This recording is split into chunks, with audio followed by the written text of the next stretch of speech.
Hi, this is training video number 4 for all group leaders. In this video, I'm really just trying to establish some protocols for how you should host a group in your home. Just some real simple things. I've given you a handout to go over, and I just really would ask that you as a group leader would commit to following these tips for hosting a group for success. So let's just run through it real quickly. You have the handout to follow, and a lot of this is just kind of common sense, but I think it can really help us establish kind of a common, comfortable feel to all of our groups, so that when people attend groups in a home, they still feel the care and of our church, and everything's just kind of synergized, I guess you could say. So first thing is, especially at the first week, but I do this every single week of group life, is just have some pleasant music playing in the background. It doesn't have to be anything super loud, just music playing, especially before the first guest arrives. It really just kind of helps set the tone to where it's a little more comfortable. People are used to this when they go to public spaces, to hear music playing. So it's kind of awkward to just show up, especially if you don't know people very well and there's just silence. So some light music playing. You can always turn it off right before the discussion starts, and then after discussion you can crank it back up again. So always have some music playing, make sure it's appropriate, and then always have some kind of refreshment or snack at group. Now the first week, your very first couple weeks of group life, you as a leader are most likely going to be providing this, so make sure it's ready before the very first guest arrives. It really does communicate like you're important to us. Come on in, have a refreshment, and what you really want is you want both coffee and some kind of cold beverage to drink, and you want it could be tea or coffee or something cold, and then you also want some kind of dessert or savory refreshment, nothing large. And then eventually you could have group leaders start bringing things, and if they do, make sure that they get there a little bit early, at least 10 or 15 minutes early to set it up. It's not a huge requirement that they do that, but it's just more of a courtesy. But once your group gets going, if the snack isn't ready the first time the first guest arrives, there's going to be a lot of grace for that because they're more comfortable. It's just really more important those first few weeks to make sure that that's in place. Next is the lighting of your house. A well-lit house, both inside and out, really is inviting and is safe and is welcoming. So make sure that you have enough lights on inside and outside, especially as the time changes. And when people show up to your house around 6:45, 7, it could be dark out, and they need to be able to see, your house number, where to park, where to walk, and just think through that and do the best you can. In some cases, you can only just do the best you can.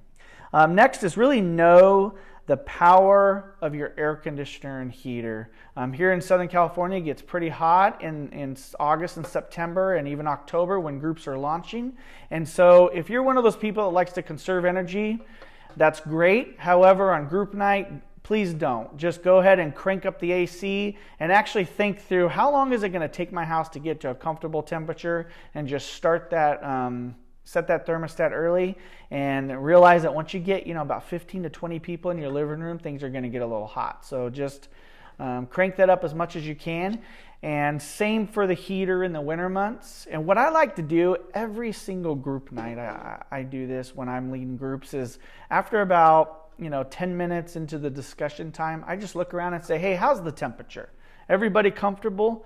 And do we need to make an adjustment? And sometimes we do, and sometimes we don't. But it does communicate care and that I'm interested in their comfort. Next is just the setting up of chairs.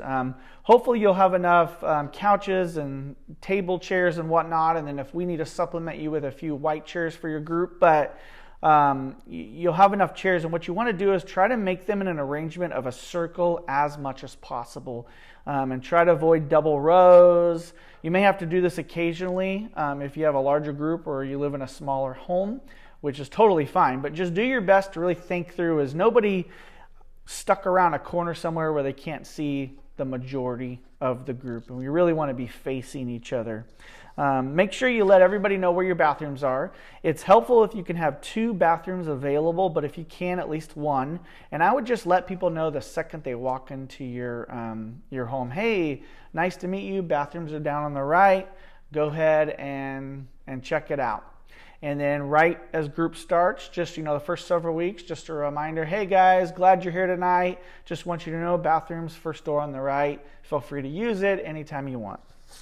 And that way people won't, it's just kind of awkward if you don't know where the bathroom is.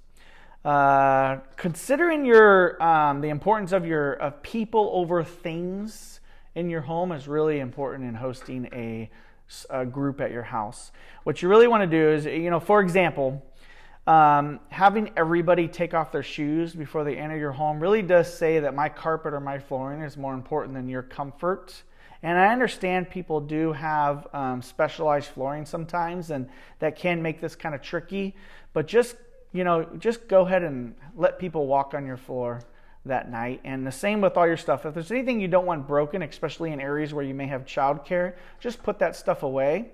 But I would ask you to go ahead and just guard yourself with the attitude that stuff's going to spill in your home during group night and stuff may get broken during group night. And you just kind of want to monitor and talk with your coach. If there's a pattern of this happening constantly, then maybe there's a conversation with a parent or a kid or somebody. But if it's just an infrequent accident, just guard your heart and just be really gracious. I remember I was at one of my previous pastor's homes for a meeting, and they had this really nice carpet, and the house was really clean, and I had a big old soda from Carl's Jr., and I'm drinking it, and I spill the whole thing on their floor, and it's just this giant dark puddle, and I'm like, oh my gosh, I felt so embarrassed. There was a bunch of people, and they were so gracious. They were just like, Scott, it's okay. We actually know how to clean this up. We've trained ourselves. We're good at it, and we get our carpets cleaned about every 3 months, just because we want people to feel comfortable, and we've sprayed this protectant down, so don't worry, it's going to be fine. And they didn't even help me. They didn't even make me help and clean it up. They took care of it, and it was just, it was great, and I really appreciate that. So that kind of attitude is really helpful. Next is just name tags. The first couple weeks of group, I'm going to provide you with some name tags and a Sharpie, and just use those. Just have everybody put on a name tag. It's hard for me to remember people's names for a little while. I know who they are, but I just can't place a name sometimes with a face. And so being able to just quickly look at their shirt just it allows you just to engage them much more comfortably, and it allows them to feel much more comfortable. So go ahead and do that. It's really helpful. And just a quick note on greeting people and on names is, I, as a group leader, really do try to greet every single person who comes in my home, every single group, no matter how long I've had the group. In the beginning, I may actually greet them take a little bit more time to greet them, no matter what conversation I'm in. It kind of looks like this. As I'm talking to Joe here, we're talking, and then Bob comes in, and I may reach up and be like, hey, Bob, welcome to our home. I'm really glad you made it. Bathrooms are down on the right. Here's some coffee. Here's some snacks. Please help yourself out. I'll be over in a minute to talk to you, and then I'll go back to my conversation. Or I may include Bob with me and Joe talking. And then what it kind of looks like later on, let's say it's like month 8, and I know Bob and Joe, and they know each other really good, and I'm talking to Joe again, and Bob comes in. It kind of looks like this. Hey, Bob, good to see you, man. And then I just go back to talking to Joe. This is just a really important thing to do and a really good practice to put in place, and you can even have your core team do this as well. If you do not use your home for the host home, and you have a core team member hosting for your group, make sure they watch this video and are on board with everything in it. And you may even want to sit down and just kind of watch it with them and then just discuss, is this going to work for them? So hope this is helpful. Look forward to your group.